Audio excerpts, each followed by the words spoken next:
I worked with Clay Christensen from the time right after my graduation from MBA until about, in 1998, till about 2003, at which time I wanted to do something very different. I wrote a novel, and I dropped all my business pursuits and wrote a novel that was published. But when I finished that, I realized I was the poorest I'd ever been in my life. And but I also was inspired to use more of the creative side of my character and in my brain in my career. Had all of this organizational, innovational knowledge from working with Clay Christensen of, again, how bigger companies innovate in setting up kind of the organizational practices that make innovation repeatable and predictable, not just kind of one-off and surprising. And that's what I did for many years with him. One of the elements I came across was kind of a blending of that very structured organizational side with melding it with that creative side in people's heads, and that is this design thinking. So I decided I was going to kind of apply almost as an intern. It turned out I got in at somewhat higher levels than that to some design thinking leading practitioners, worked with them on a number of projects, ended up incorporating it into my own consulting practice a bit for clients, and later was involved, or I got recruited to UCLA where I was a professor and made sure that when I did a class on corporate innovation, that I was going to incorporate that. So at UCLA, I taught the class Corporate Entrepreneurship. Some people might think that is a mutually exclusive term, and I launched that class last year at USC. This term, design thinking, I was talking with a number of my colleagues in this last year, and a lot of things in academia end up being in an argument when you're turning the smallest molehills into mountains. And this was one where a number of them believed that design thinking was a core practice for entrepreneurs, that they practiced what I'm going to talk about tonight.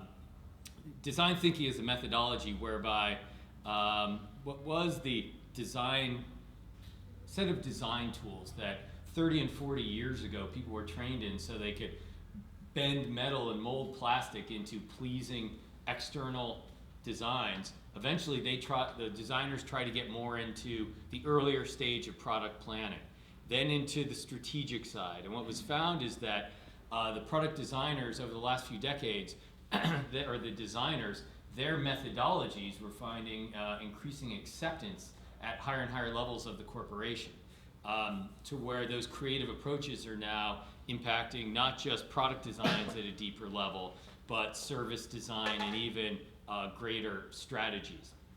I'm going to get into this, but usually this is a process that lasts many months, has many inputs, and is a very exhaustive, ocean-boiling, one might say, process. I was not familiar with that process in the entrepreneurial world. I know there are some great designers out there, but I don't know to what extent this very methodical, holistic process has found its way into leading-edge, entrepreneurial thinking that is, used by entrepreneurs and encouraged by financiers, professors, incubators, accelerators, etc. So that's one reason I'm here tonight. I want to talk to you about this program, this kind of methodology, as I do to my corporate entrepreneurship students, because I know it's valuable for them. When you get hired into a place like Procter & Gamble or Disney or Target or other places, Coca-Cola, it's very valuable to spur creativity in a place that's not always very creative and frames problems the same way for decades at a time, and you need to break out of that. But that's not necessarily the problem in an entrepreneurial environment like a lot of you find yourself in. So my program tonight is called Design Thinking for Entrepreneurs, but you can also think of it as design thinking for entrepreneurs, because I want to hear from you guys after you see some of these aspects, like what is value? Could you see yourself in a startup using this from front to end and doing the process in a similar way to a lot of the leading corporations? Or can you see yourself using certain tools at certain times? Or does it not resonate? Is it not realistic within the funding environment, within the startup environment, et cetera? So let's talk about what the design thinking process is. This is, well, I'm still getting that I need to move a little bit, that Indiana Jones son. I hope I'm not blocking your guys' view, but I kind of need to stand here. So design thinking is kind of a front-to-back process of generating new ideas by starting with a blank slate and gathering information from the field. I hope you can read this. It goes from framing problems to observation and ethnography, which is the deep study of humans or people and their behavior, persona development, needs assessment, opportunity space development, ideation, and then prototyping, experiencing, and iterating. Companies will often, in a process like this, spend with themselves or with outside advisors like an Ideo or another prominent firm, Continuum, and we actually have representatives of Continuum. They have an office, a studio here in Venice. Teresa, who's over here, has spoken in, but she's probably the least visible person in the whole place. She's behind the stairwell, trust me. And she's spoken probably 5 or 6 times in various classes. We've hosted immersions and simulations of design thinking in their studio, and I've learned quite a bit about this, both through the work I've done independently, but also hearing great speakers like this in classes like mine. I actually steal a couple of examples I have to tell you right now, Teresa. So I'm going to get more into these phases and what they accomplish in the different sections of this presentation. But what are the outputs? What are the impacts? What have we seen in our lives? Design thinking in the corporate world, it gets a lot of coverage in the Fast Company and Wired and a lot of blogs, and has been responsible for a lot of innovations that impact our lives. You guys familiar with the Coca-Cola fridge pack? Some of you who are younger everyone remembers the old 12-pack of Coca-Cola, which was a 3x4 instead of a 2x6 as the fridge pack was. Coca-Cola did a multi-month study where they, an innovation consultancy, I believe it was Alcoa, the aluminum company, and a cardboard package company shadowed a few dozen consumers home. They shadowed them in the stores. They followed them home, watched them unpack their groceries. They saw how they were taking the 12 packs of Coca-Cola, opening them up, ripping them up. The package would rip and the cardboard would be everywhere. They would take a couple of out, put it in the refrigerator, right, next to the salad dressing, not have much more room. And what did they do with the rest of the 12 pack? You probably did in your own home. What's that? You store it where? In the garage. Garage. Midwesterners store it in the garage. Yes, I'm from the Midwest. We put ours in the garage. Probably in other parts of the country, maybe in some cubbyhole somewhere. But that's what they noticed. And people would drink those 2 cans of Coke, and when they'd go to the refrigerator and there was nothing cold, what would happen? They'd have water or something else, and they'd put more cans of Coke. But Coca-Cola realized they were missing out from that deep observation of several times a week, at least one consumption activity. And what does that mean? That means a lot of lost opportunity for them. They created this new package. Again, no real new technology. I mean, this is innovation, but it's not whiz-bang high-tech technology.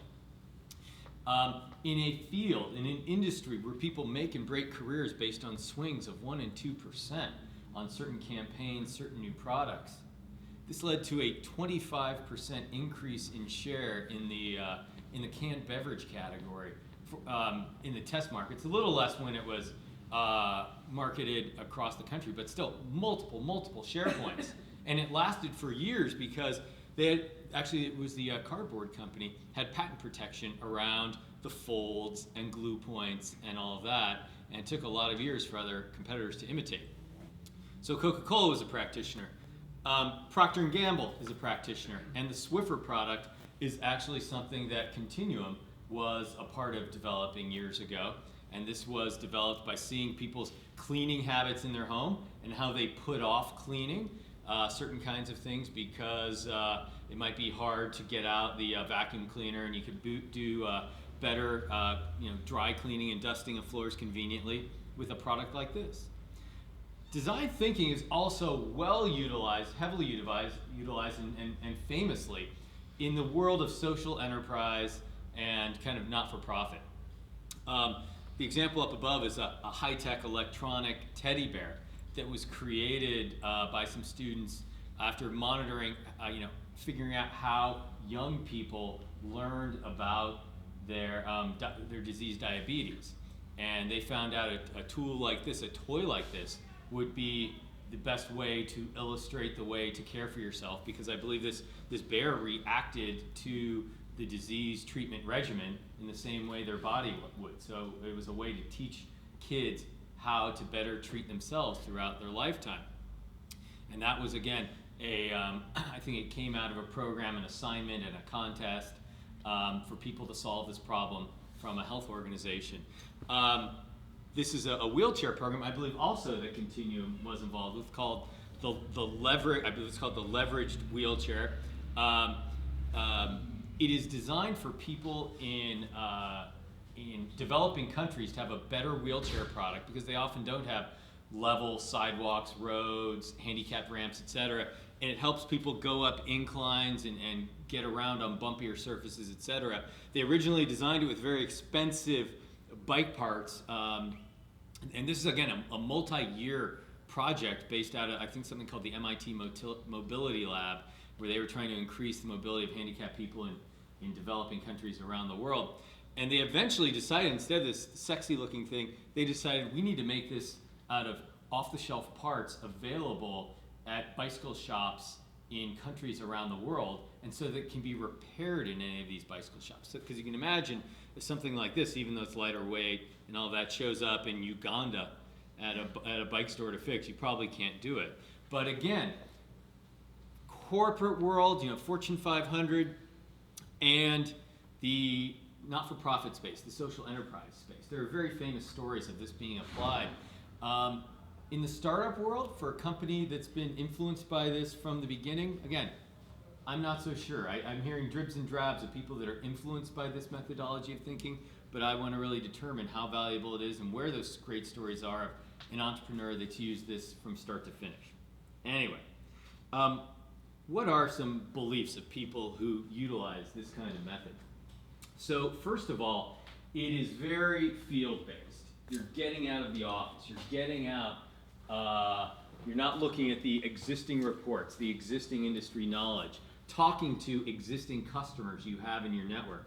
It's very observational of people using things in their environment, and even non-users, to figure out why they don't use these things. And you're trying to overcome the garbage in, garbage out, because if you base your strategies on the same research reports that anyone else has access to, you're often going to come up with the same cookie cutter white bread solutions as other people. So getting better inputs because you're generating them, all right? Deferring judgment, not being hypothesis-led. I worked at McKinsey and Company as my first job out of college, and what they'd say at McKinsey is that you're involved in a hypothesis-led problem-solving methodology, where we tried to pretty much solve, or at least majorly frame the problem in the first 2, 3, 4 weeks of the engagement. And no, not a whiteboard, but if you were to chart that, you'd say in the course to finding the truth, that in the first 2 or 3 weeks, you get a good percent of the way there, and then in the final 4, 5, 6 months of the project, it's kind of diminishing returns, and you're just proving your point. In design thinking, it's almost the inverse of that, where you are gathering, maybe coming to some insights. Then when you have so much of it in the second half and even the final third and quarter of the project, that's when you're solving a lot of this. You're deferring judgment until you have great inputs and you're kind of holding off on that. Finally, this is a very, as a lot of practitioners in the field call it, a generative process. There are some business processes which are kind of think of an idea, test it pretty quickly, see if we need to expend additional resources in it.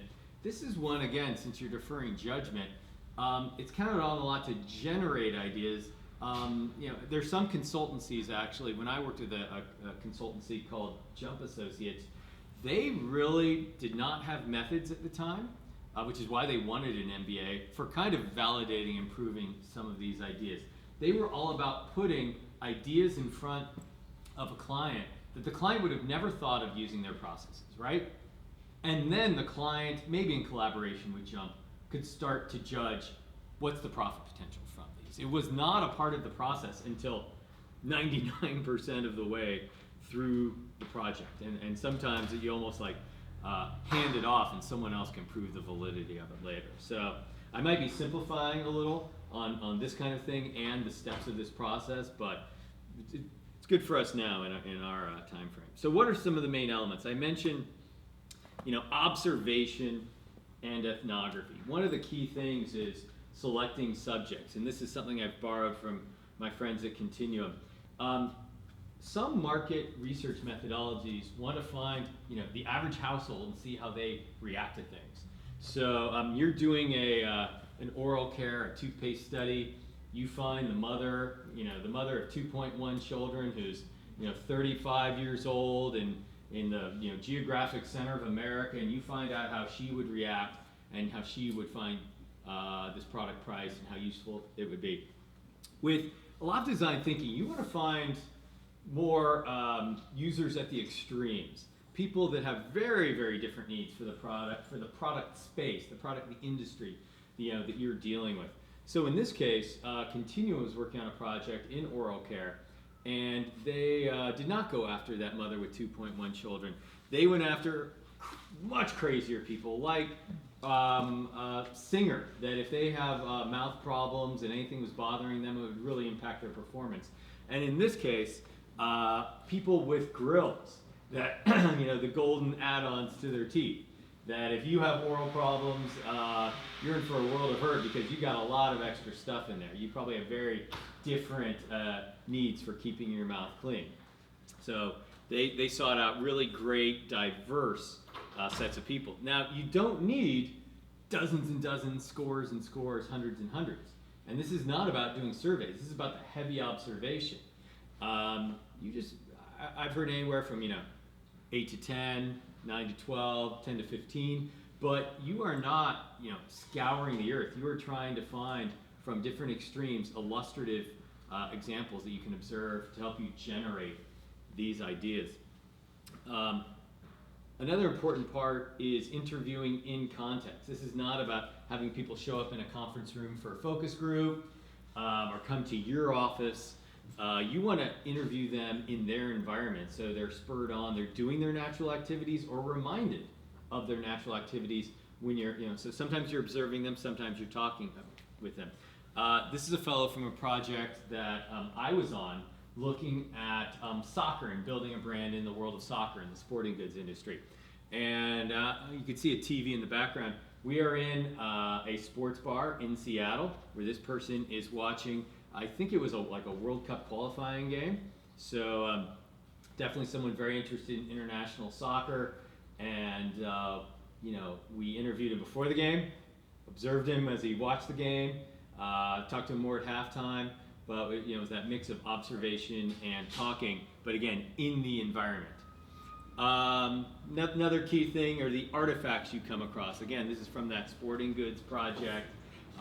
We were in the context, we were in the environment of this guy who was a sporting goods buyer from Dick's Sporting Goods here in California. And he would be gesturing to dozens and dozens of products all over his office and remembering the story behind why he bought it and why it was successful or why it was not successful. So if we had done that in our office or at a Starbucks or something else, it would have taken on a totally different dynamic. So maybe you can use your tools of observation and ethnography. This is from the soccer project I was on. What do you guys see here? What's happening in these pictures? Practice. What's that? They're practicing. It's a practice, okay. Are they practicing? You see people kicking, see people Getting ready for dribbling? practice. Okay, people are getting ready. What else do you see? Stretching. Is there stretching? Looks like it. So the guy in the background maybe a little over there. There's equipment. What else is happening? Croc, okay. Croc. There are Crocs there. Why do you think there are Crocs there? Because that's what they were wearing before That is what they were wearing beforehand. Anything else you're noticing? 3 soccer balls. What's that? There's 3 soccer. Soccer balls, yep. Anything else? The simplest thing ever. What are those things in the foreground? I can't see. Are those Soccer bags, motorcycles? soccer bag. What's that? It's daytime. It's okay, it's daytime. It's sunny. It's daytime and it's sunny. They're all sitting down. They're all sitting down. Okay. So we went out to an adult recreational soccer game, almost a pickup game, kind of a semi-planned soccer game. There are no benches here, there are no lines, there are no bleachers, there's no goals. They set up their own goals. And we noticed that all the players there, on this day it was sunny, but you have to sit down because you don't drive to the field in your soccer shoes like you might drive to the basketball court in your basketball shoes, because cleats get in the way of your safe driving. So everyone changes their shoes at the soccer field. We had more pictures than this. We had tons of pictures of people sitting down on the ground, which does not replicate itself in basketball, does not replicate itself in baseball, where you have dugouts and people sit if they need to change their shoes. It is a unique experience that if you want to build a brand in soccer and you have that intuition and you have that customer sensitivity, you will know something like this. So advance to the end of the project. An observation like this, which goes through that whole process I laid out, it led us to recommend, or we didn't recommend, we designed the thing, the ultimate soccer bag in the world. And I wish I had a picture of it. Essentially, it was a bag that had a little kind of deploying fold-out seat, because we did have pictures from days, or I forget if we had the pictures, but I've certainly had the pictures burnt in my head because I'm a soccer player, of sitting on wet ground, getting your butt wet as hell, being uncomfortable for a long time, because you need to put your shoes on at the soccer field. And you'd be showing a sensitivity and can build a brand in that field if you had a backpack or a duffel with a little deploying bench that allowed you to sit down and tie your shoes. Persona development. This is not from my work or anyone's work I know. I just downloaded this today from the internet.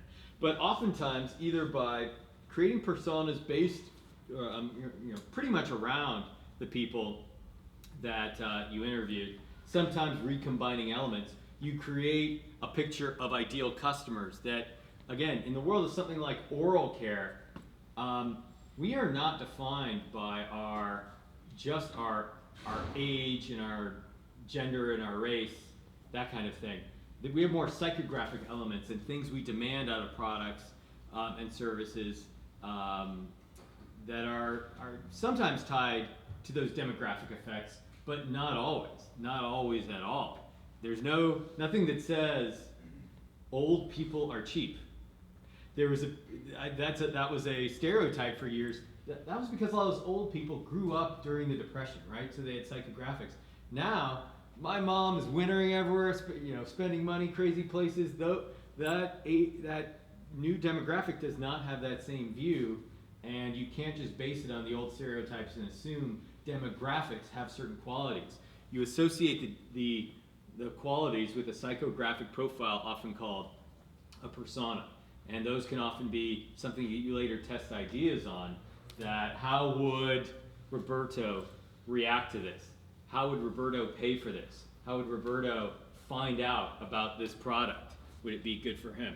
And they can help spur ideas, the things that would help meet their needs as the persona. So you don't look for that middle of the market. You seek out, like we talked about before, some of the more extreme, sometimes quirky needs, develop products for those, and then sometimes those end up being hits for the marketplace. Maybe a little oversimplification of what personas accomplish, but it's a part of the process. All right? Needs.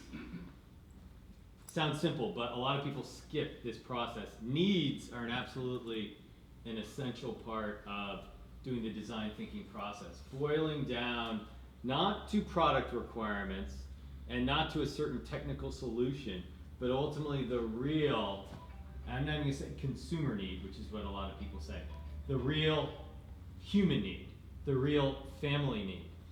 This is from some consulting work I did for an auto company, but it's about video games, right? So this was actually, their question to me was, Jeremy, you live in Silicon Valley. What hot new video game should we ally with to create some cool new product placements and advertising? And of course, I had to back it up and make it into a more significant consulting project. So I said, you need to figure out grand programs of ways you can associate with the growing video game trend and build whole marketing platforms for decades to come. You need to get at the needs. Why do people engage with games? And how can you, in providing extra value along the lines of these needs, resonate more deeply with those consumers? So don't just put your little ad or your car in some driving game where it doesn't resonate, but create programs and value-added improvements to these video games that will make you deeply loved by these guys. So a lot of people would just say that video games are, hey, it's about competition and fun. Okay.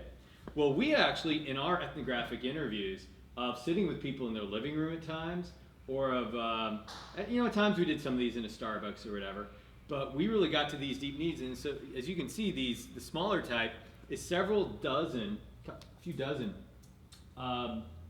needs that were explained to us. And then we start breaking it apart and grouping these. You'll see later when I show you the ideation and brainstorming techniques, there's a lot of grouping of Post-it notes. And that's what eventually led to something like this, where we actually found some of the most compelling, and this work was done about 7 years ago. So some of this might be a little more self-explanatory today. But for instance, the need of creation. You had a lot of the early stage games that you could start to create, where you could create your own characters, create your own worlds, etc. And we found some users, especially female users, that chose to engage with video games because they were a great environment in which to creatively express themselves. They would do things like create cities in civilization and create whole civilizations, and then quit by the time you started warring with the other civilizations because they just liked the concept of creating an ideal community. We found people who would design the uniforms and whatnot for their friends in superhero games, and that was kind of the way they got fun out of the games. Another main thing we learned was education was a big part of why people connected with video games. Again, I'm going to go to that female example because half of this project was how can we connect to female customers through video games. And one of the most powerful examples was a woman who said, I played Madden football because I have like 4 brothers and a dad and a boyfriend, and Madden football has been the main way I have learned about the game of football.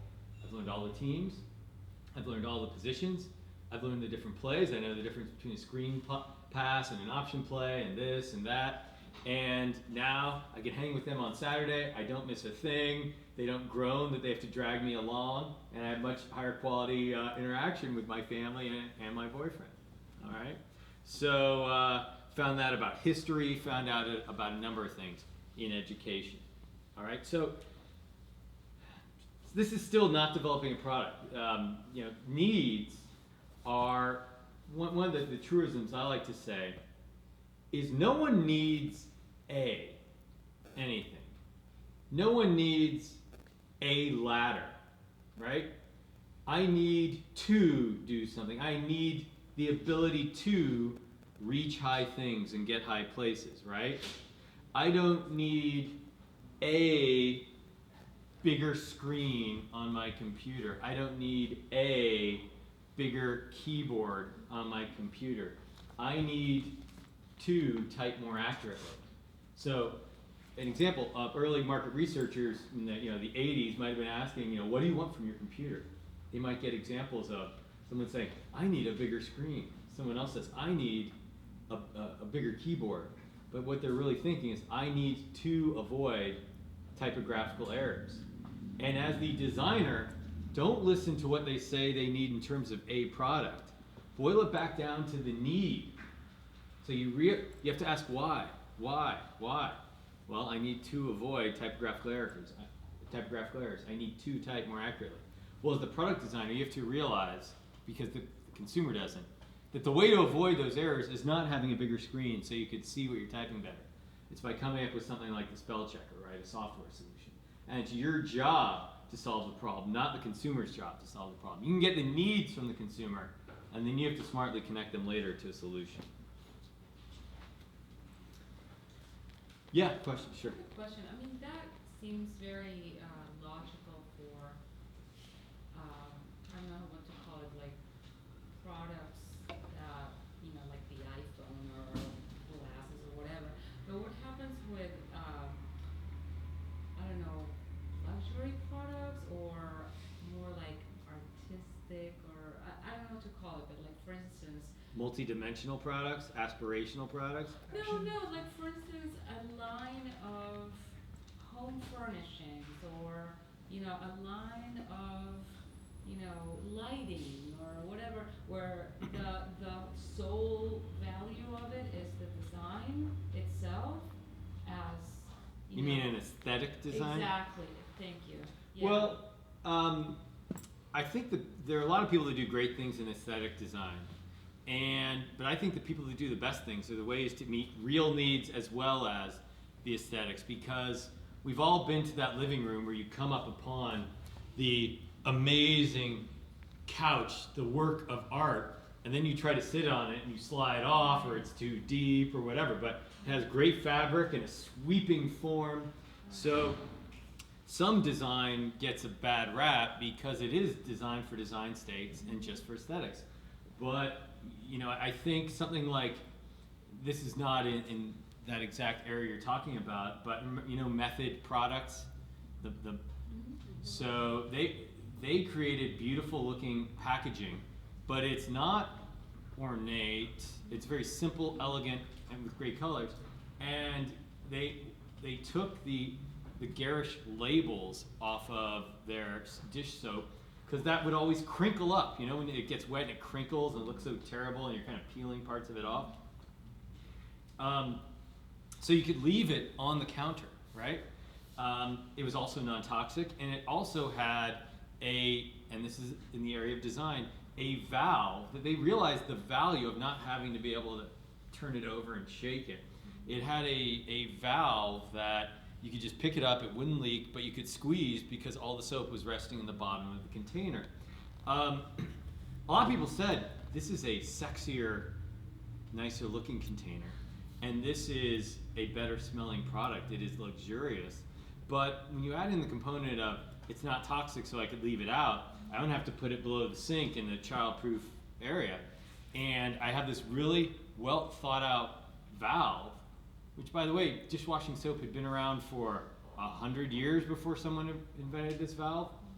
I think people that combine the aesthetic with the larger need, because the aesthetic, it's kind of like dating. Sometimes the looks get you to the people, but the more usefulness and the other qualities get you, the satisfaction of the long-term relationship. So if you buy this couch and the first few times you sit in it, you realize it's not comfortable, it doesn't have other things that may, give it utility in your life, you're not going to enjoy that experience. So ultimately, satisfying those needs will have a better experience over the long term. I mean, I totally understand what you're saying, and it makes a lot of sense. But what happens? I mean, of course, the example you gave with Method, yeah, there's a very clear function aspect of it that they solved. But what happens, like, for instance, let's say with like a line of China, you know what I mean? Nobody needs another design with like I don't know, the gold rim or whatever the hell. You know what I mean? So sometimes as you get to the needs, you find out that the product is not the main area of needing innovation. So with China, if you were doing a project as a consultant for a China company, you might get to act like, people might not come to things like, I need a cooler design, or I need floral edges. Right. What you might start to hear is like the repair process. Like, if I break one, I'm scared there won't be replacements. So maybe you come up with the need to take care of broken dishes. I don't know how to choose this. I need a better way to choose what will last in my house for a long time. Maybe there's a need around better washability of these things. A need around, there's all kinds of needs surrounding the product that often aren't just the product. So you might still have traditional designs, but you might create a whole new method for buying this, for replacing them, for choosing them for other people for weddings, since that's often a thing. And there are ways to innovate that's not just that core beautiful product itself. All right. So opportunity spaces. This is the phase at which of the project that you decide an area that's rich for exploration. Now, it's not going to be as big as the healthcare industry, and not as small as, Band-Aids. But you might get something like healthcare products for growing families, that kind of thing, or healthcare products for families on the go. Some people call it the sandbox for solutions. It's a place you're going to play in. It's kind of a loosey-goosey term for often, as I mentioned, the time frame that these are executed, sometimes weeks and months. They're big-ish. Again, they're not a certain product category or a certain solution, but they are not a whole sweeping industry or necessarily even a whole product swath of category. And it's usually not any sort of solution. The opportunity space is, let's create an electric car that does this and this and this, and now you're just tweaking the design and the formalities around it. It is something that could have solutions in a number of areas. So again, let's think of music, an example. And I just made this example up as I was typing this. You wouldn't phrase this as like, we need to think of portable music players. You've already found the solution, and now you're just kind of tweaking around the margins. But you might start to frame something like, how can we give people on the go who are in multiple environments their choice of music? So you've heard through your needs assessment and your interviews of people on the go. You've heard they're in different environments like the gym, the car, school, wherever else. And the importance of having their choice. For years they've had things programmed and put down to them on the radio, but they want more elements of their choice. This is the kind of question that might be asked in the mid-90s if you're asking people about this. This would lead to a bunch of ideas within this opportunity space for products, this is kind of what I was telling you, for services, for new experience and different sales and retail approaches. So it's not just defining the product solution, but a suite of things. Often, it could be a suite of things, like it was in this case with the iPod experience, which Steve Jobs and Apple designed. Or it could be just an array of possibilities, one or two of which might rise to the top. Then the very famous design thinking methodologies of how often these ideas get executed. Have any of you read about design thinking in the past and seen articles about this? Well, oftentimes you see kind of their team rooms with the post-it notes, and it gets kind of crazy. Lots of drawings, lots of mocking up of things. Well, here's an example of a team that I was leading, and this is the soccer project that I mentioned to you. And here's kind of our team room and people involved in the projects. You'll notice a lot of movable items. These are all things that are tacked up or post-it notes or taped up. You want problem solving that you want the data to be visualized, you want it to be visible, but movable. You want it to be visually persistent, but movable. You want to be reminded of certain things as you walk through your space, but yet not locked into a solution. So if you think about someone who is keeping track in a problem-solving meeting on their computer, okay, let's brainstorm. What do you think? This is a very one-way thing. I can kind of take from you as I want. We're not on equal ground. It does not empower a team jointly. This kind of thing where anyone can write stuff, put it on the wall, it can be utilized later. It doesn't have to be your idea to act on it later, to memorize it later. That's an important thing.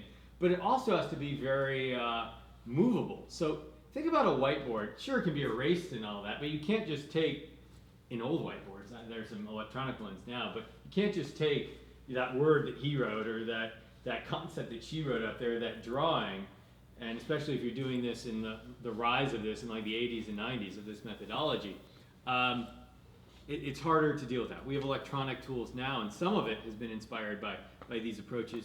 A place like Ideo is famous for putting Post-it notes on a wall and staring at them and saying, let's group them this way, moving them around, snapping a picture, and then say, let's group it this way, and moving them around and snapping a picture. I was on a project with Jump Associates where we would break these things down, 10 and 15 times in some really stupid ways. Like we'd have a pretty good output. If it were my McKinsey days, we would have been done. We would have been on to the next slide, on to the next deliverable. And we just snapped a picture and based a slide on it later. And someone would say, let's break it down by size. Let's rank order the size of all of these product opportunities. So what's bigger, a boat or a storage cabinet? Which should go on top? I mean, we did some dumb things, but sometimes the dumb things can spur some smart things. So there is some ocean boiling in a technique like this. Like often you're in this team room for weeks on end. Want to give you, if you guys ever want to use techniques like this, want to give you a little bit more of what's going on here. You'll notice on the far side a lot of pictures. Snapped pictures of everything. Had hundreds of pictures, just like with those guys and gals sitting on the ground.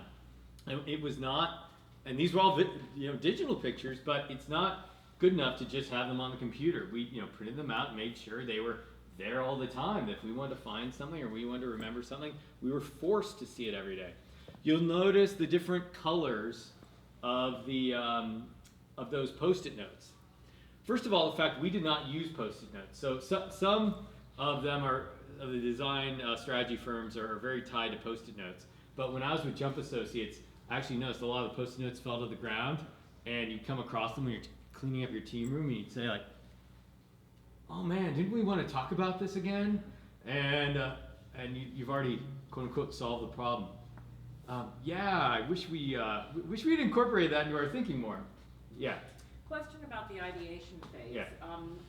20 years ago, I worked for a market research firm, and we did formal ideation where it wasn't so much about Post-it notes, but we'd get into a room, we'd hire people who were, creative consumers. We knew that they were, lateral thinking, sort of like what Doug Hall did with Trained Brains. How much of that formal ideation process is used in design thinking now? Different firms have all kinds of different challenges, different methodologies, different activities that they would take themselves through, or sometimes clients, when you get to a phase like this. And maybe Teresa, do you have any thoughts on this? Like of different, like how many different activities, like once you have this input, might you go through for different ideation? Are you talking about using like people? Well, Like talking about using formal? people, but doing, what we would do is we play games. We already had sort of a needs assessment based on the client. Yeah. It wasn't nearly as, it wasn't nearly as, I think, inquiry-based as this is. So we already knew what our assignment was, and we'd get in a room with 12 people, but it was not a focus group. We'd play games, and then you generate as many things, you do mind maps, they were all games with a purpose. And you take all that raw stuff back, and from that you drill down. And I wonder if that's still sort of the practice or Yeah, not. I mean, they call it co-design. It's a Okay. trend that, it's just the same thing but a different name. And so a lot of that is going on where companies are engaging with consumers through online communities and forums, or even informal like focus group sessions Right. and things like that. So that stuff is going on. I think there are limitations to what consumers can envision, because they don't necessarily understand what technologies, materials, systems might be out there to enable a new experience. So that's like the limitation of that. So often, that can be one input into the ideation process.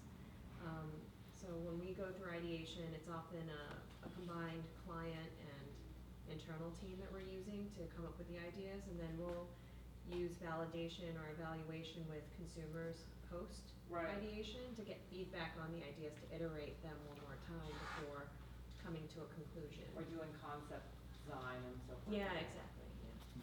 Thank you. Well, some other tricks of the trades we use in this, we have the photos, which we made sure were always visible. You notice the Post-it notes?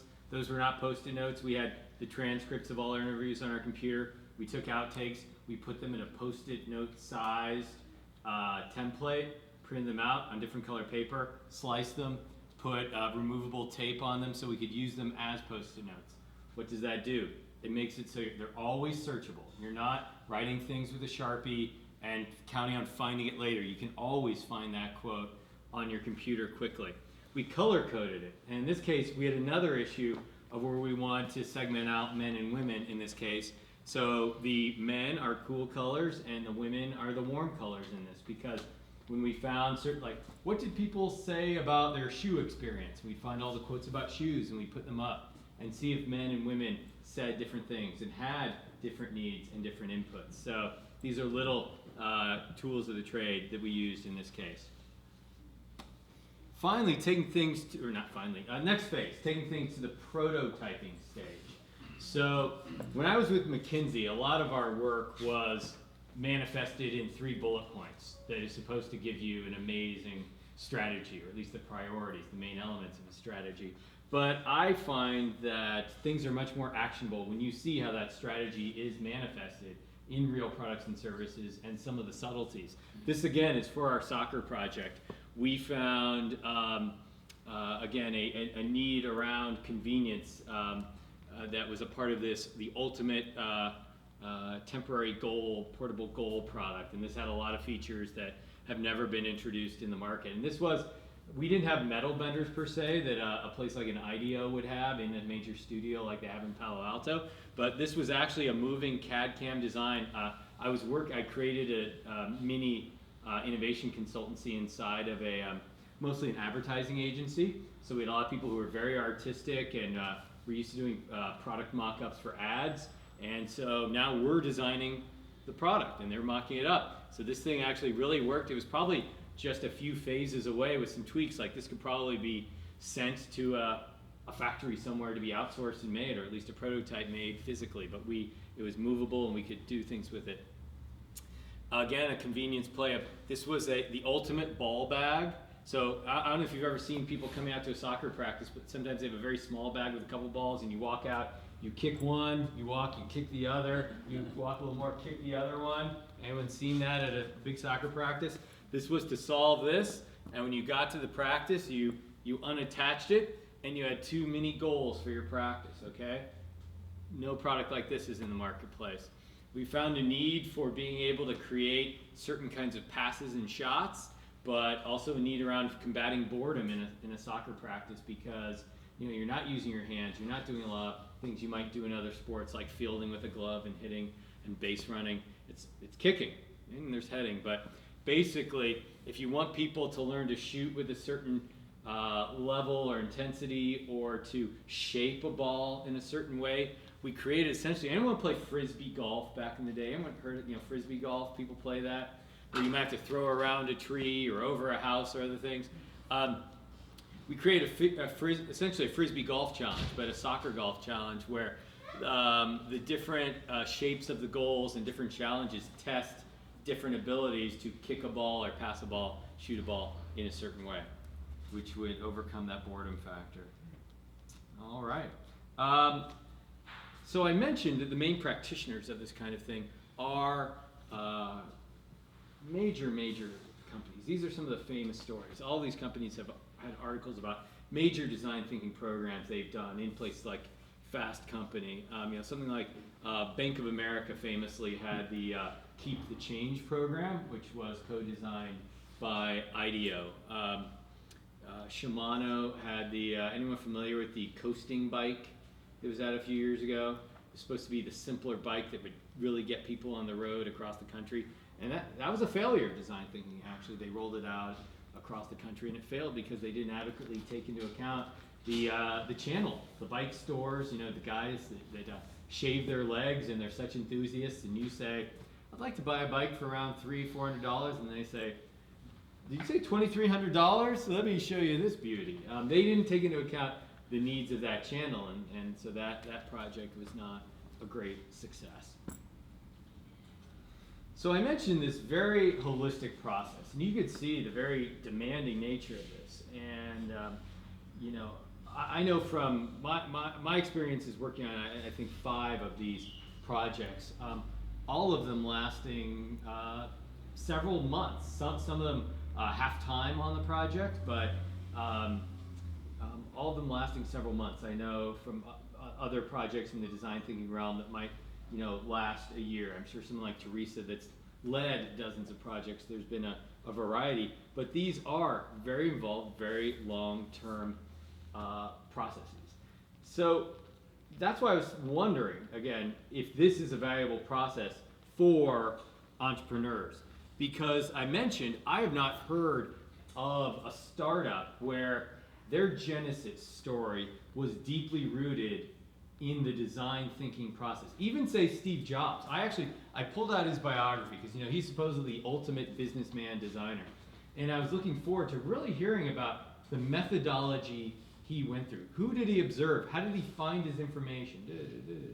I thought we might see something replicated about design thinking, something similar in there. In the book, at least, the Isaacson biography, even Steve Jobs, it was boiled down to, he caused to be created what he would want to use. And he had certain aesthetics about the inside or the bottom of a product should be as beautiful as the usable surface. And we want to integrate the product and the service and the software experience together. Those were kind of his 3 main design tenets. But it's not like he went out to the skate parks to see what all the kids are doing these days and get the feel for the youth market. There was nothing like that. So when we think about the origin stories of great startups, there's the person in their garage, the tinkerer, trying to figure out a better idea. Venom, there's people that they hate their old employer and they want to get back at them, so they create their own company. Searches. I want to find an opportunity in the general construction area, and I'm going to get a search fund and create and or buy a company that meets a need in this space. And there's a number of other kind of, if you want to pass through, you can pass through. Sorry. No problem. You're definitely not going to get around. So there's a lot, you could probably, you've heard as entrepreneurs and as financiers and other things, of a lot of reasons why people have started their companies, and maybe some of them are reflected up here. But I have not heard about design thinking being that genesis story, that origin story. I've heard of people who are kind of good designers who use their design sense because things are not to their liking in that industry, but nothing where this plays majorly. And so I started asking around again. Yeah. Good. Adam Fleischman's restaurant. If you've ever been at 800 Degrees and you walk into that restaurant, you can tell that a lot of design thinking went into it. Everything from the way the person comes through the door, places their order, how the product is assembled, the timing. Is that the place in Westwood? Yeah. The timing of the table turnover, and so it's a restaurant. It's not. So it's not product. I hear you, and I want to check that out, and that would probably be a good person for me to talk to. Yeah. And now this is the academic side where maybe I have been too much influence from my business career to the academic side, but there is a difference between designing something and going through a design thinking process. So you can be the Steve Jobs was designing, and he had the flash of inspiration and stated a lot of things, but design thinking is inherently a process that's long and unusually collaborative, where you have forcing actions that force a multi-dimensional solution from multiple people. So if 3 or 4 people collaborated through an ordered process to think of how do you improve the pizza experience, that'd be a cool example. And I've heard it's an excellently designed process and experience. Yeah. I mean, we work with startups. We're not a startup, but Who are you? me and my boss is over there. Who are you? My name. What's your company? What's your company? Oh, it's called Clue. We're a digital agency. There you we go. work with startups. That's the answer. Okay, thank you. So I would find it hard to believe that someone would come to us with something so vague like we want to do something about dogs. I think it's very difficult to be passionate enough to be an entrepreneur without some sort of definition of what you want to be doing.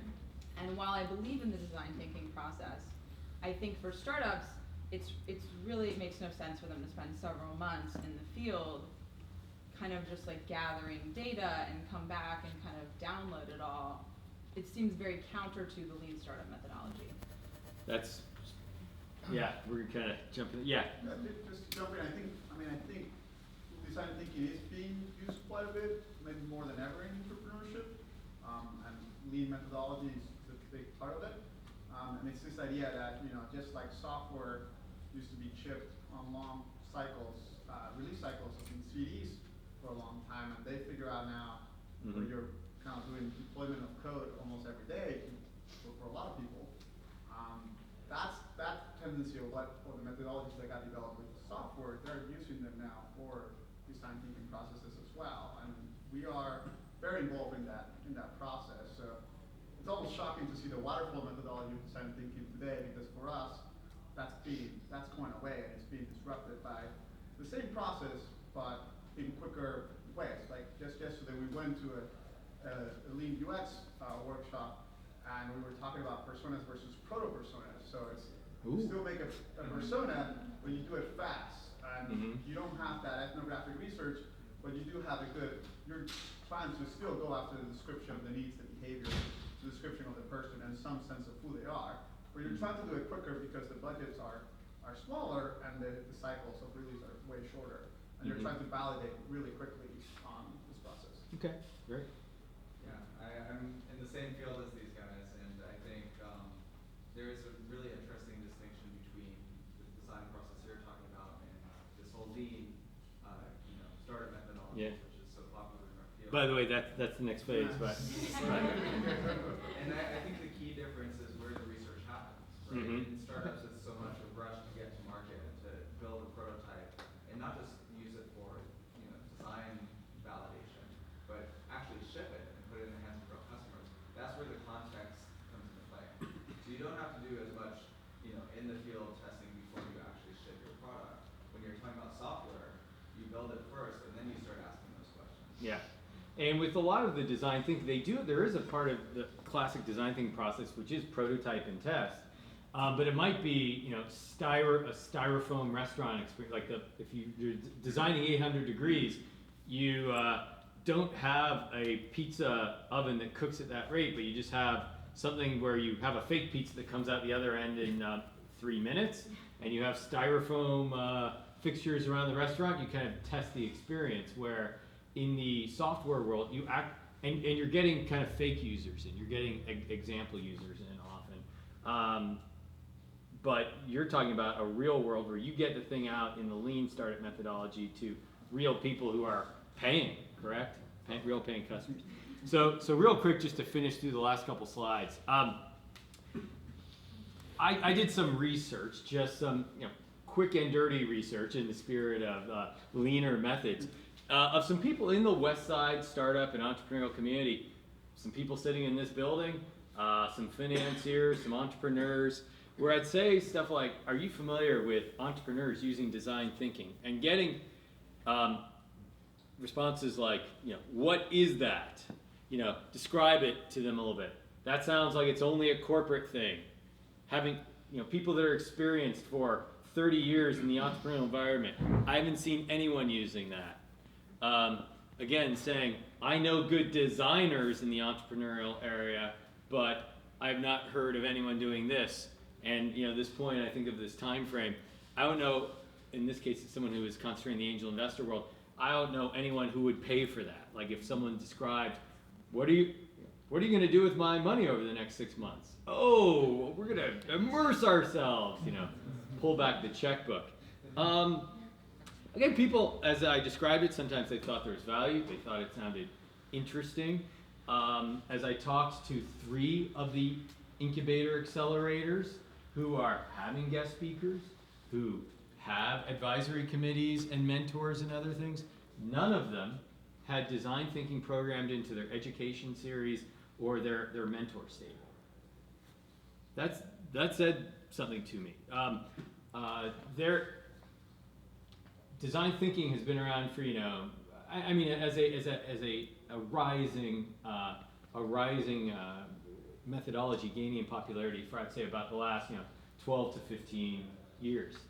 About the same length of time that disruptive innovation, disruptive technology, popularized by my mentor Clayton Christensen, has been around. There would not be one entrepreneur, not one runner of an incubator, not one venture capitalist that does not have the term of disruptive innovation kind of in their parlance, right? And that even if they haven't read the book, they probably cited the thing not even really knowing what it meant. But design thinking, which has been rising in certain circles for just as long, and in corporate America, it is powerful, and maybe in some companies more powerful than the concept of disruptive innovation. But even though they've been popular for about the same length of time, it is not familiar to the entrepreneurial community, at least in this environment. And that's what I'm talking about, design thinking. So people have talked about the lean startup. Let me just power through these last couple of things, because we're running a few minutes over the suggested time length.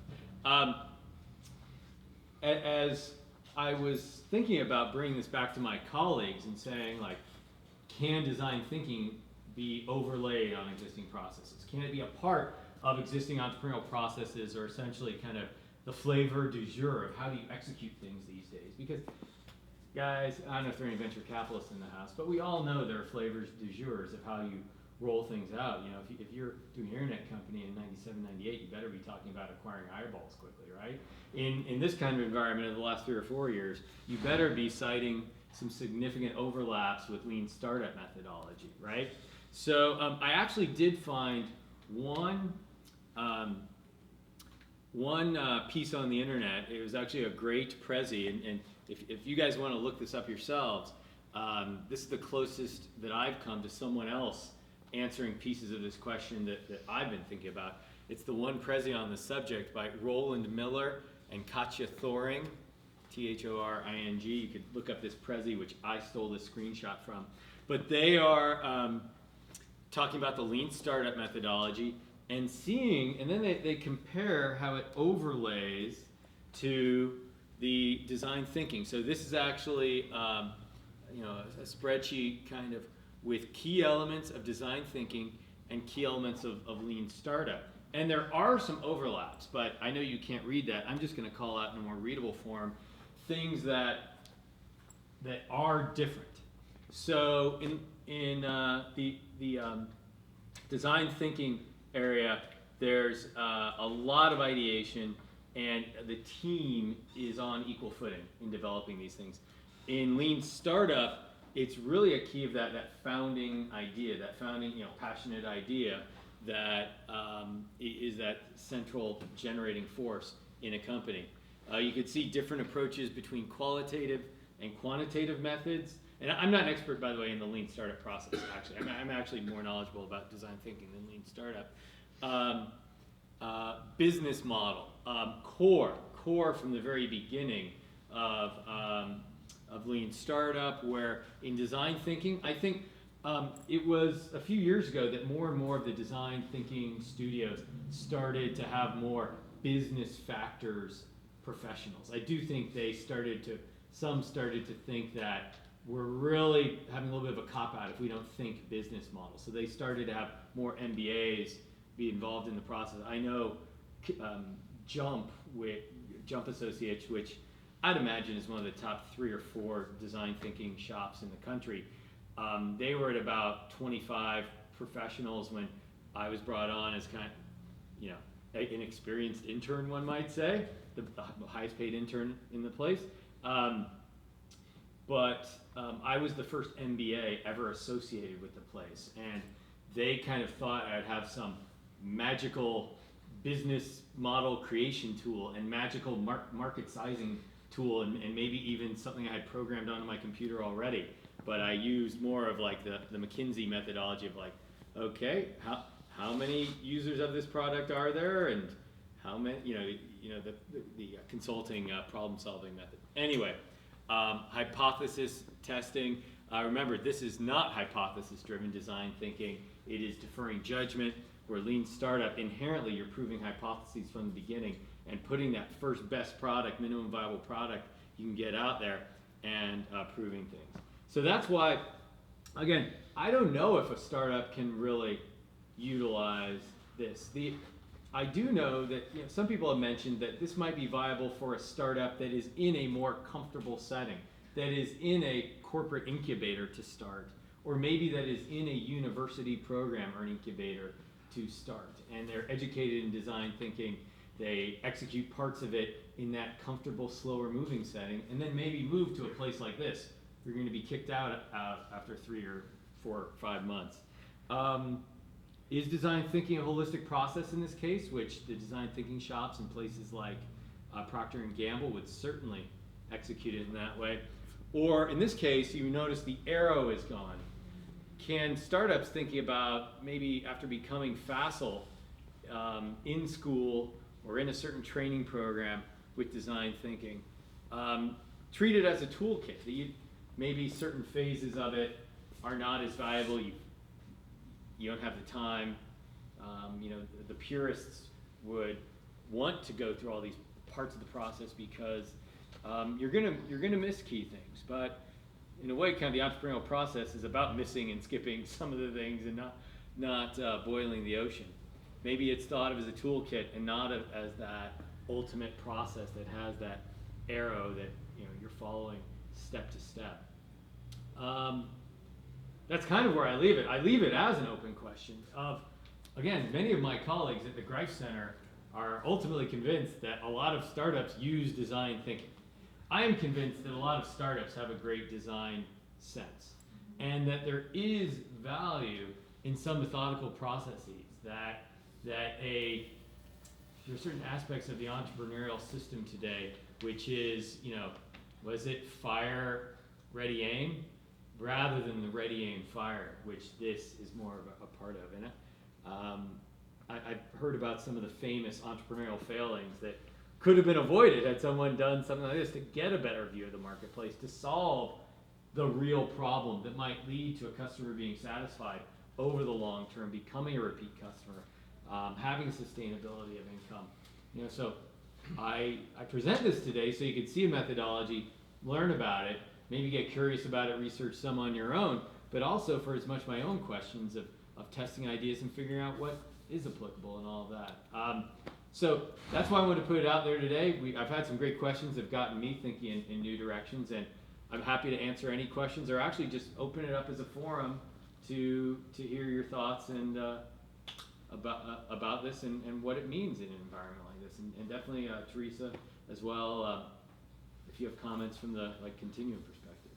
Yeah. I think they're both really valid ways to eventually end up as a successful product, and the type of organization and the type of product is probably the biggest determinant on which one is most appropriate. Right? Mm-hmm. So we talked about software and how it's very inexpensive to ship, and particularly software with a startup who doesn't have a brand, they don't have customers to disappoint. Why invest so much in the upfront design process when you can sort of start getting really validated in the field without a lot of investment? Mm-hmm. However, if you're a large organization with a known brand, existing products, you're going to put millions of dollars behind marketing for a new product. You want to make sure it's going to work, right? So you do more research up front. Yeah. And that seems to make a lot more sense. Yeah, and I know the lean startup, a lot of its most famous exemplars are cited as the software companies, right, and the internet companies, correct? But I also know that you hear about, hey, we're a new fashion company in the lean startup mode, and hey, I have a food company, and coming up with some new ethnic foods, and we're pretty much thinking we're trying to be a lean startup. So it is coming, again, flavor of the day, more toward that product and service realm, where, as you mentioned, what you might call the universals of your industry, inherently, it is more risky and time consuming to bring a pharmaceutical product out than a few bits of some module in a software package, right? And that gives you opportunities and limitations in each of those industries. And sometimes we falsely apply methodologies where they don't naturally fit. With this ethnic foods company, can you be a lean startup? Maybe we'll find parts of that work and parts of that don't, much like we could with the design thinking process. Hey, Jeremy. Yeah. Oh, yeah. This one. I just want to say, I think there is some value in some of the design thinking methodologies, especially when there's the inception of an idea for a startup, because I think if you start investing your own time and energy in a startup and you don't have the right idea from the beginning, then you're just creating functionality around an idea that's going to fail in the end because you're not going to be able to get funding. You've invested your time and energy into developing something that there's not a market for. So I think there is some value in the inception of the idea, to actually go out to the market and test the idea to make sure that there is a true value proposition for what you're looking for, and that there aren't any substitutes or competitors that are in that space. Because that's where I see startups fail, is that you're creating something that no one really wants or needs. The other thing I've seen is I have talked to some incubators, and one thing I do see with startups is that because of the focus on software and developing features, that there becomes this feature creep issue where it's so much focus on the specifics of interface or a design that the group of people forget what the core idea or core value is of the brand or the service that you're delivering, and then you start to create so many different features and so many different functions that you lose the essence of what the real value is for your software or your app.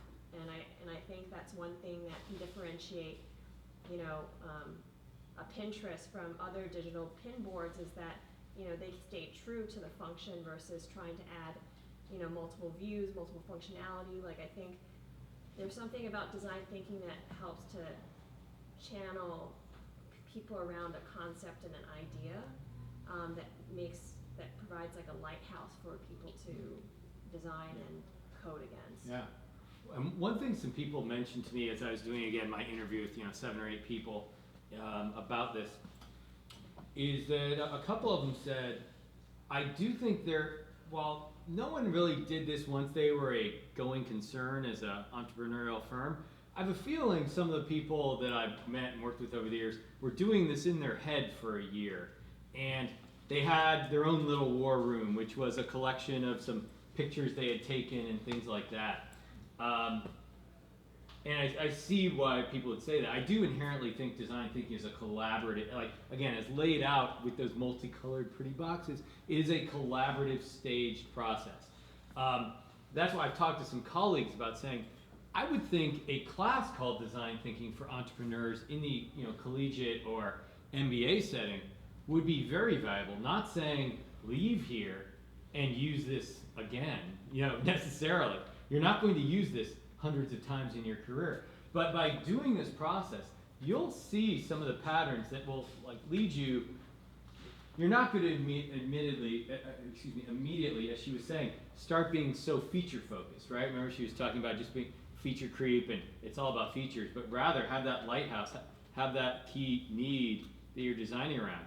And if you do a process, again, imagine that arrow there, from start to finish, the holistic continuum method, Ideo method, Procter & Gamble method, whatever, you would realize after doing that, wow, we shouldn't get to features immediately. No one needs a ladder, they need to do something. So if you do it in the, you learn the perfect form of hitting the baseball, the weight transfer, all of that, all of a sudden your body knows it more and you can shorthand certain parts of it. So you learn the purity of it to eventually draw the connections that might allow you to go around certain parts of it later in your career. Yeah. I actually think there's a lot of overlap between the lean startup and design thinking, and I just think that lean startup might be, startups are all resource constrained, which is why they all run around with their hair on fire, because they're about to go out of business. And so what they need to do, and the biggest difference between the two in my mind is the whole hypothesis testing.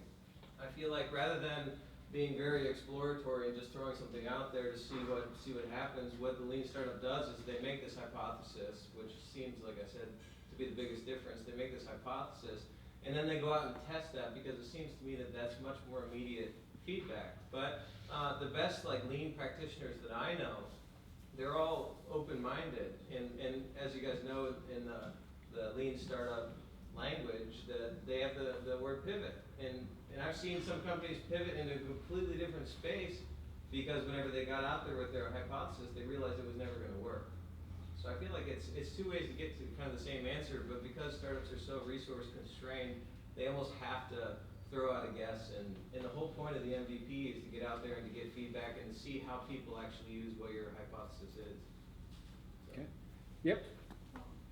If you can go back to your last slide. The toolkit. Yeah. Okay. So I'm working on a business plan for something, and I was thinking like, oh, now if I were able to kind of like step through some of these processes and put those into the business plan, that would give, I don't mean to put them like that, but going through that type of It is pretty. I mean, it's like a rainbow. All right, maybe in the end. Yeah. But it kind of sets the parameters for, it's really a very logical way of thinking through things.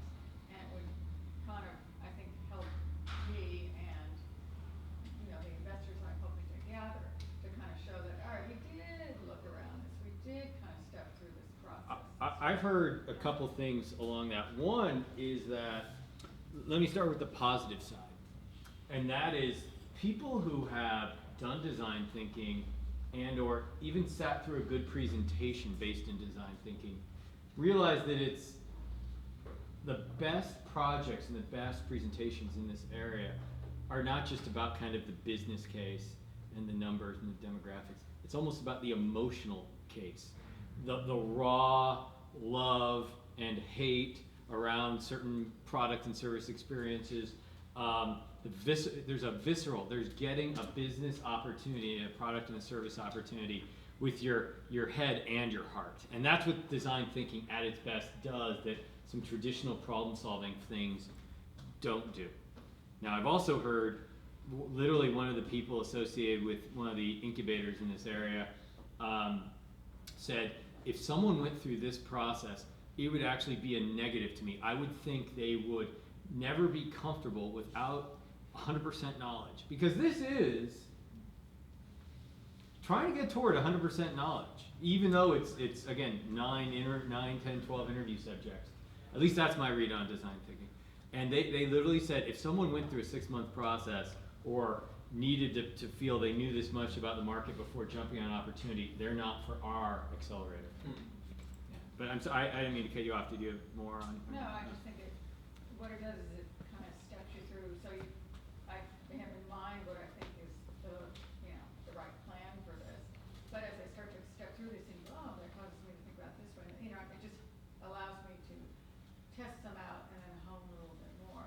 That's where I think the benefit would be, but I can also see the other side of that, but you've got to be master. Yeah. I mean, do you have a team, or are you working on this as the lone wolf entrepreneur? There's a little team. I mean, I personally, in an ideal world, again, if you had some independently wealthy people that quit their jobs and wanted to do a fun project together and start a company over 3 to 6 months, buy this office, put a bunch of Post-it notes in there, and I think it would be the most amazing basis on which to create a startup in an environment where you were not concerned about paying your rent, of getting that angel financing quickly. I do think it would form the most strong foundation on which to build not only the product idea, but literally a corporate culture, and like even the term she used, like those lighthouse kind of ideas that you're sailing toward. Any other? Yeah. Seems like the need and potential for use of this in the entrepreneurial world, though, is bucking up against right now the big emphasis on analytics and big data and businesses being pressured to make decisions quickly based Mhm. on those easy to get things rather than going through a long process like this. Yeah. But I hear you. I think this is great. Yeah, the speed at which business today, sometimes we go quickly in the wrong direction, even with big data. I mean, big data is going to lead to incredible solutions and incredible mistakes. I was just talking with someone who was working on a big writing project the other day, and maybe this is my own way of thinking about a lot of things. Some people are into let me get some stuff on the page and I'll see how it looks, and then you end up writing crap and nothing ends up staying written. And I always talk with people who, because I've done a lot of writing. I've written a couple of books and about 20 MBA case studies and whatnot. And I tell people, write slowly to write quickly. Like, say, what does the next sentence need to accomplish? Okay. And then you go, okay, I've done that. What does the next sentence need to accomplish? Okay. It's not like you're just flinging words on the page. And ultimately, what I write stays written. I spend like, I might spend like 3 days writing something and 2 hours editing rather than the reverse, which some people do. Yeah. Oh, we haven't heard from you. Yeah. You know what, one thing you haven't really talked about is designers, and, you know, I'm a designer and I work with startups, and of course we have design thinking because the designer brings that to the team. So What field do you design in, like graphics or product? I've done 3 different, you know, ID and UX and things like that, so I think for, you know, teams starting out, get a designer on your team, design founder, have a design founder, because that's really gonna help bring this process in. Yeah, I think again. Did you go to a design school? I mean, like where you were trained in? Carnegie Mellon, and you know they're big on that, and so. But yeah, I think that we as designers have always kind of used this process, and we know how to do it. We're really familiar with it, and Yeah. it's sort of our nature.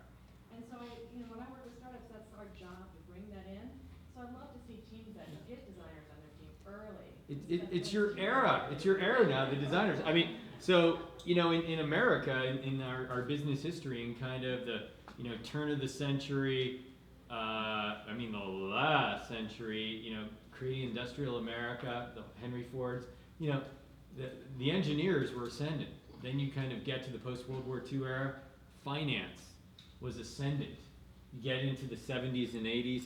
Marketing was ascendant. You know, the brand leads. Get marketing involved early. But in the 90s and into this decade, you know, design is ascendant, and it's not just an afterthought. It is a concern from the beginning and a part of the skill set. That's a critical part. Who wants to predict the next phase? What are you going to tell your younger brother and sister to get into? Maybe the design, maybe the buzzwords are about to be kicked, and it's going to be a next phase. Yeah. 3D modeling, 3D printers. 3D printers might be the ultimate enabling tool for design thinking and prototyping ever. I mean, it might even further support this trend. Yeah. So Arturo mentioned this, but are you familiar with Lean UX, Lean User Experience movement? I mean, I've like seen a presentation about it, but you know. So that's, I think, the Not much. overlap between design thinking and the Lean startup, and it's very much recipe based, like the toolkit that you have up there. So it's much lighter weight, and it's cross-functional, which is really important. So that it's not just like this hero designer that walks into the room and solves everybody's problems. Yeah. But I would encourage you to talk to the Lean UX practitioners because they are very much blending those two things. Yeah, I mean, I know I'm on the advisory board actually of another incubator kind of place, the Cross Campus, and I know they've probably in my time advising them probably once a month there's some tonight blah blah blah Lean UX presentation. They'll be speaking on this, so I should go to another one. Yeah, yeah, for sure. You know which ones they are, you should definitely check them out. It's all about learning. I have to learn. I'm a professor, but you have to be a student if you're a teacher. Any other questions or comments? Well, yeah. Last one. I think someone should start a design thinking accelerator or incubator to test that hypothesis, and this is a good way to start. Just gonna throw that out there. That is fascinating. Well, to their credit, when I bounced ideas off of this, you know, that what I wanted to know was, again, you guys are the fruit flies to the extent you guys are here. You know, like fruit flies are experimented with because they have short lifestyles. With a lot of the, did I say, yeah, it's short life cycle. Companies come through the incubators in classes and over several month periods and fail or get kicked out or get kicked out in a good way because they're growing too fast. And kind of the trends, you see the trends pretty quickly. To their credit, they were very fascinated by this subject here, wondered if it could impact what they were doing, and I hope I'm not blowing their cover. I think they're going to start incubating maybe some of their own ideas, I don't know. And so, again, one thing under the cover some people told me is that, actually a place like Idea Lab uses a little bit of this, which is a startup environment, but it's heavily incubated and richly funded. So they said, maybe not for people that need to scrape out their daily existence, and we're providing incubation, we're accelerator and co-working, but for ideas we develop, and we're still starting up, maybe in that environment, where there's a little bit of a longer runway, could be in the same space with the same kind of people and same purposes, but like you said, maybe use that methodology. Now, you said something also very different, which is, maybe this is your opportunity over here, Continuum, maybe you should partner with someone of a place that says, we don't necessarily want, we will respect this, I just said write slow to write quickly, write slowly in order to write fast. Think slowly in order to act quickly. Like, you're gonna have the better, more solid foundation, and when you're ready to go, you are gonna shoot off like a rocket. You're not gonna have to iterate as much. You're gonna have a stronger foundation, and one team's first 6 months is spinning their wheels and going in 20 directions. One team's first 6 months is determining the direction and then shooting like a rocket ship.